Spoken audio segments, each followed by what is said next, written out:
And our next speaker is Professor Vankovska from Macedonia.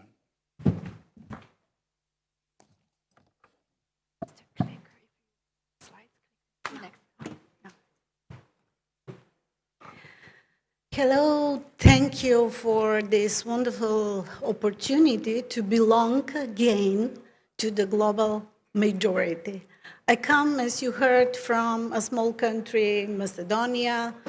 Many of you may have forgotten where it is on the map, but it is a part of former Yugoslavia. So at this occasion, I'm going to speak on behalf of my former country because in a way I want to introduce some sort of time machine. You know, according to the old movie series, Back to the Future, traveling through the time. So I believe that Yugoslavia, even it is a country that is no more, that is dead, some say, offers a lot of lessons to be remembered. We may remember Hegel's thought that everything that we can learn from history is that we do not learn from history, but still let me try. Let me remind everybody on that unique case in many respects and in many issues that we are dealing with at this global forum. As you heard, the title of my presentation was actually meant to combine the past, the present, and the future, the uniqueness of Yugoslavia, the fall, its fall, and the Western so-called therapy, and the current situation and the perspectives for the future. The lessons learned are very painful, as you may still remember. But Yugoslavia was unique now as we talk about the 80th anniversary of the Victory Day over fascism and Nazism. Yugoslavia was a significant part of the anti-fascist movement. It was on the right side of history, I would say. And without trying to exaggerate, still, Yugoslavia was among the countries, at least on the European continent, that gave quite a death toll during that war. We were somewhere on the top of the list. So there was authentic partisan movement that joined the right side of history. Then after the war, I would make this story short, of course. Yugoslavia, at some point, without going into details, switched from the USSR's dominant role led by Stalin and took quite an unexpected way to build a socialism according to Yugoslav characteristics and to follow the genuine ideas of the Paris Commune. So it was Yugoslav self-management system, something that is still taught at many universities that allow left-wing ideas, I would say. So that was a unique internal system that even managed to mitigate the differences between different parts of the countries, different ethnicities. It was a complex state. It was a state that, according to some of my peace research colleagues, say Yugoslavia was a butterfly that was not meant to fly, but anyway, it did fly until it stopped, of course. And then we come to the foreign policy. It happened, of course, during the bipolar moment, the division of the world on two blocks. And Yugoslavia, again, was unique by taking the side of the, at that time, called the third world path, actually non-aligned movement. As you may remember, the leader Tito, Josip Broz Tito, was one of the co-founders of the movement. So personally, with my quite age that made me remember times, we were unique at that time when people were pressing to take a side of one on another military bloc. Yugoslavia and the others belonging to the non-aligned movement proved that either or is not acceptable, that there are alternatives.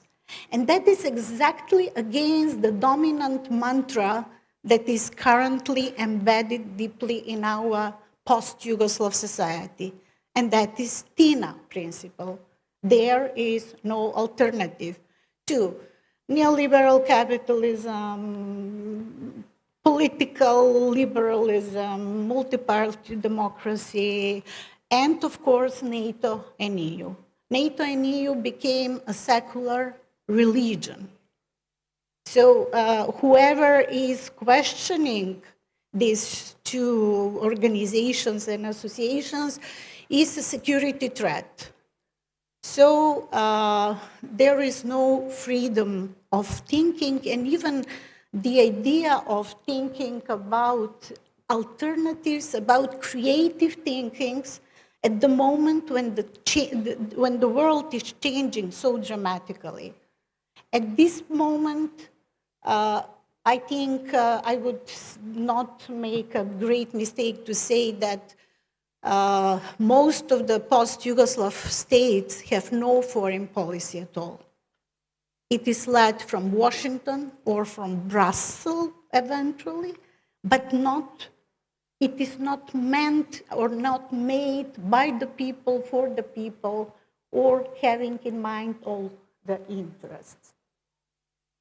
I'm very happy that my colleague from Croatia, Sanja Horvatinčić, showed this interest in the past, in the partisan movement, the solidarity, and actually learning from each other was at place many, many decades ago. Something that today we are not allowed to. Actually, it is even risky to attend a forum like this. So thank you for welcoming me, being part of this forum. 35 years later, it is a completely unrecognizable part of the world. As I said, all these unique things, and I'm talking about myself as a child, as a young girl, we believed in humanity, in solidarity, in internationalism, in anti-colonialism. I grew up with Palestine, and I am growing old with Palestine. That is really very painful. Unfortunately, the younger generations are educated in a different system. They're educated on the ground of different values, something that is completely opposite of their past. So we are not even proud to be, generations that could learn from the Yugoslav partisans, from the Yugoslav partisan movement. Do you know how we celebrated the Victory Day this year? And actually not only this year because it is a jubilant one, but years before. By not celebrating it at all.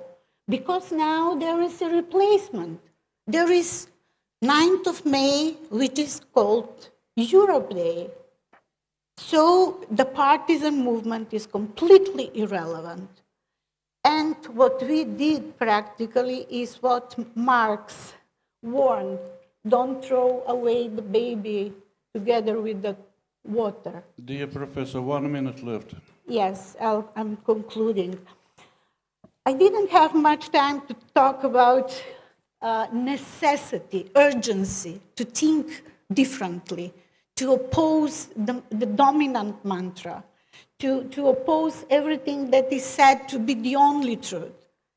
But still, talking here to you, and I know that you're going to understand me, I believe that there is a chance if we start learning from China. China is a good example. We badly need good examples in many respects, and especially on in global terms, we should really think seriously about the shared future for humanity.